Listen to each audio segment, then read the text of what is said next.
Hello, fellow humans, and welcome to another episode of On the Contrary, hosted, maybe unfortunately for all of you, by myself, Kayla Kurtz, Director of Sales here at Closed Loop. Should this be your first time joining us, for starters, make sure you check out our first two episodes, which you can find on the resources page of the Closed Loop website. But as a quick reminder to get you up to speed, the digital landscape is continually evolving, and we don't necessarily believe in staying the same course if the map is telling you to go a different way. In fact, we kind of believe it's our duty to think outside the box and play devil's advocate a bit.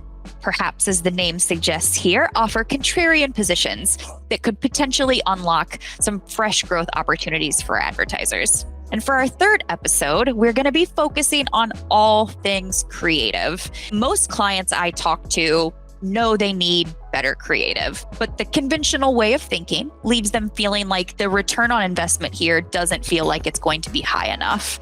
And as you might expect, we tend to disagree with that. And in fact, we think creative is one of the best investments you can make with your marketing dollars. The trick, though, is to make sure that it can scale. This go round, I'm being joined by Jeremy Olson, who heads up the creative department at Closed Loop. Thanks for having me. Jeremy, why don't you start by telling me why you think clients are hesitant to invest in creative?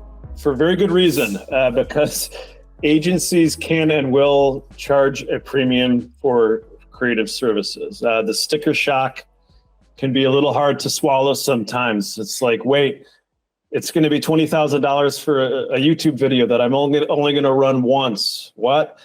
If you're a digital marketer these days, you have so many platforms. There's so many different types of ad units. There's so many different sizes, and the creative costs can just add up quickly. It can be hard to kind of know where to place your bets. The sticker shock is definitely real. And the reality further for brands is they cannot do everything everywhere all at once. So they truly have to make some prioritization decisions. Yeah, I see what you did there. Very nice. You're absolutely right. You're right. Most brands cannot afford to do everything, be everywhere. Most brands are competing against a category leader, a category giant that is outspending everybody. So the challenger brands just need to be more scrappy in what they do. Sure. So what are those challenger brands doing to compete if they feel like they can't afford a creative agency? They'll bring the creative in-house. That has been a trend for years. There's really been a proliferation of creative tools, creative templates, things of that nature. So you have Canva for your layouts. You have Envato Elements for graphic design. There's so much chatter about ChatGPT. The thing is, you can do a lot with these tools. I'm not going to stand here and say that you can't. You can. But here's the deal. So can your competitors. Eventually, the content starts to blend together. You get this new normal of everybody kind of doing the same thing. And your audience will start to realize that. And that's why you need to do more and more to differentiate yourself to get people to pay attention. Well, you started out kind of optimistic, like, look at all this stuff available. And then we ended on a fairly bleak note. So do you feel like brands have to settle for mediocre creative? Is that the new normal? On the contrary, I do not. If you're a challenger brand, we can definitely help you. Our promise is this: big agency creative without the big agency bloat. All right. That's a bold statement. We like bold around here. And you've shared a ton with me about what we mean when we say that. But for the audience, do you care to elaborate a little bit on what that mantra really means for us when we say we're eliminating the bloat? No, not really. I would rather show some work and let it speak for itself. So I'm going to share my screen here and show you a few things. Such a Jeremy move. I like it. One of our favorite kinds of assignments to get is when there's a solid in-house team and they're reaching out to us to take it to the next level or to get it over the hump, or to just give it some polish, right? And so we always like to think of ourselves as an extension of an existing creative team. That's one way we work. One of my favorite examples is Our Calm client, they partnered with NBC and Peacock to do some office-themed content. It was an office-themed soundscape. Dunder Mifflin, this is Pam.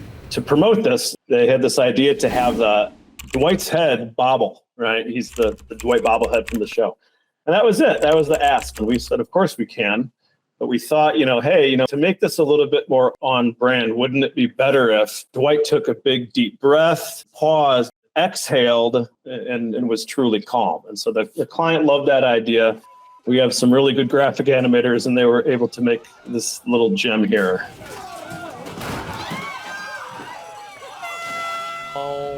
Pretty cool. So it wouldn't have made sense for Calm to hire a full-time animator to be on their team. It made sense for them to bring in a subject matter expert at the right time. It really made a huge difference in terms of the performance of the ad, in terms of the quality of it. And the client didn't pay a bloated fee. It was a good win-win for both partners. Yeah, that's perfect. Very cool. It's one of my favorite campaigns that you all have worked on. I'm a big fan of The Office, but also just in general, it's taking that simple idea and elevating it. And like you said before, those are really dream projects for your team. So what would you say is maybe a more typical or usual situation for how you're collaborating with an in-house team? Another area we can add a lot of value is repurposing content. So a lot of times brands are sitting on a pile of assets, a mountain of assets that have only been used once. So this first example here, Huckberry client, men's fashion and clothing and outdoor gear. They had this existing ad that had been running for a long time, Huckberry Camp Essentials. We were able to kind of reimagine that, use some of their existing photography. We added some motion and through HTML5, creating the sunrise, animating the cursive script, animating the Shop Now button. Small tweaks, but I think very impactful.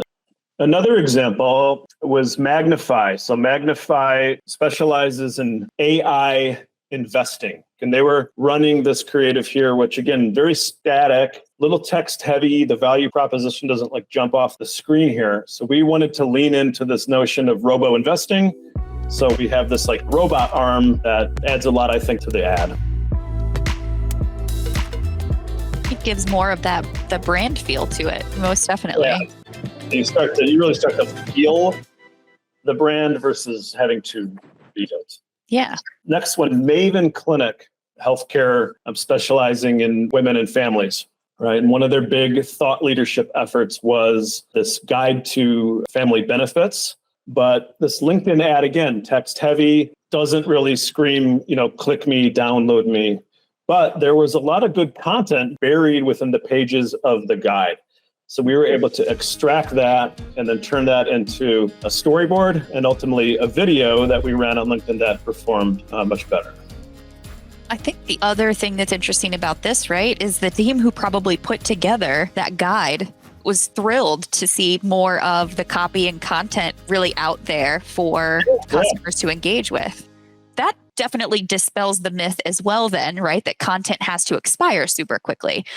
You can repurpose it, you can reuse it. Now, that said, the source material will expire at some point. So what would you tell a more sophisticated client who wants to do some big things, but can't still get over that limited budget?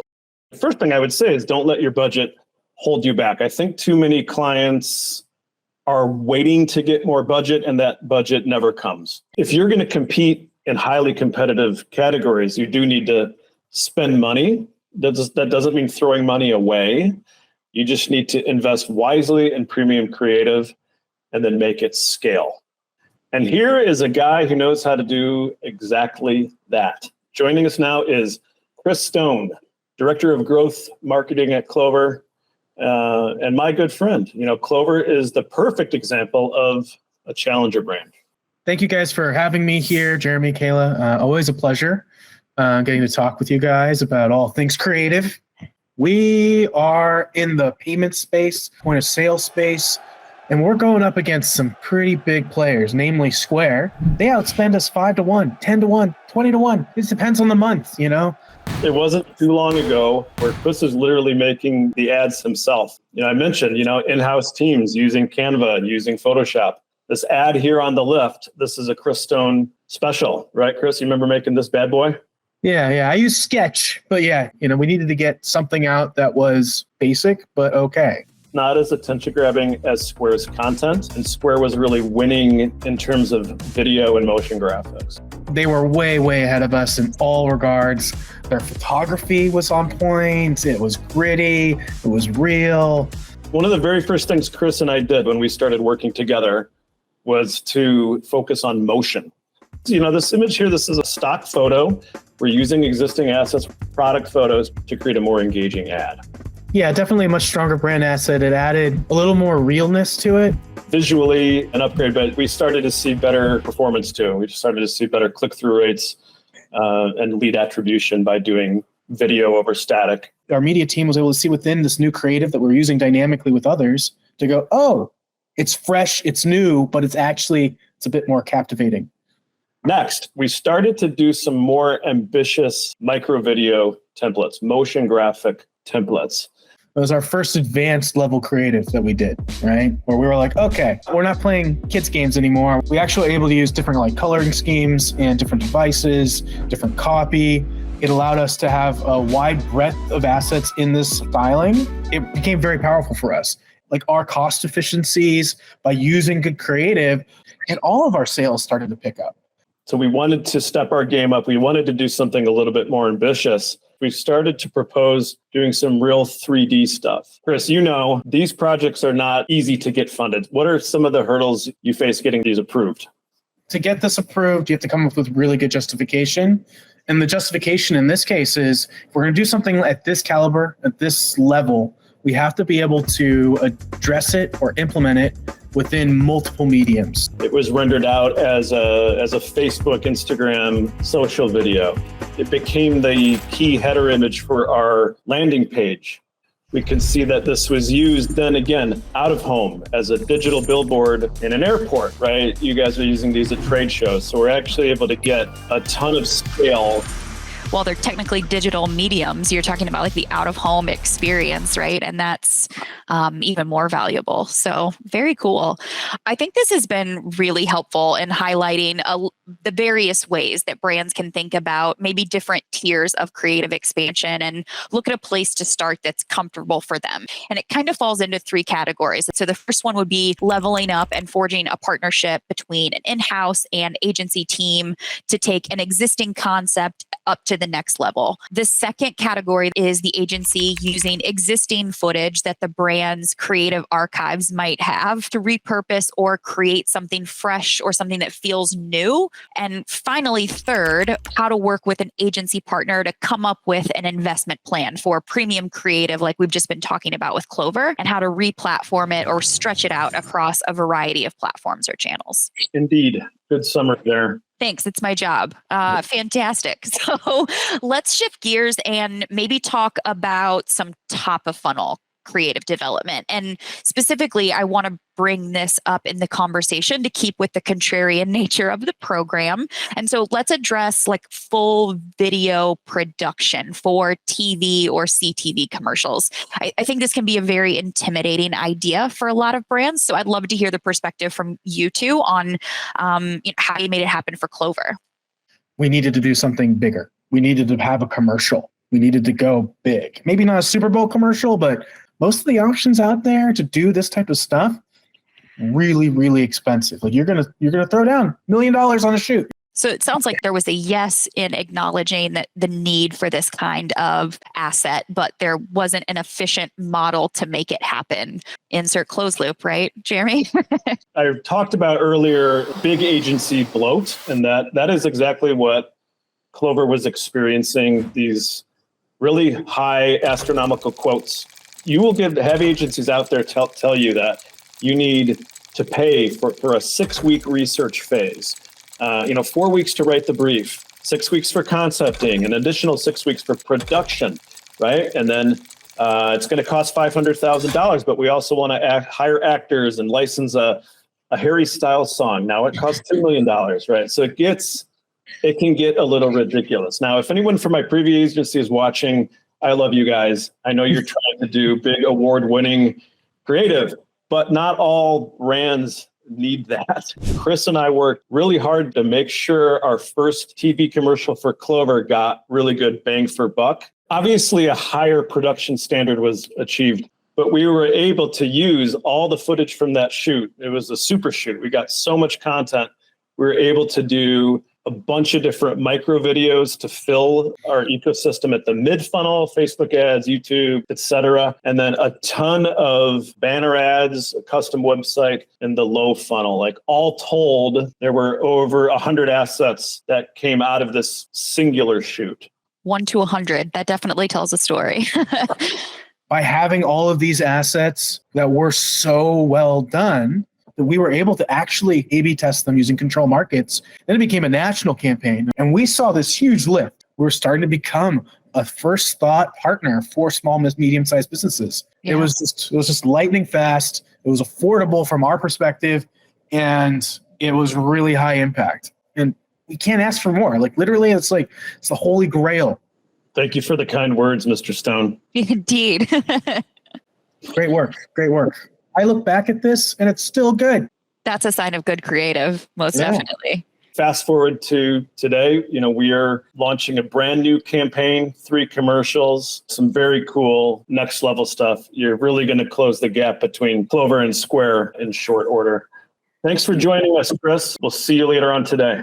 Thanks, Chris.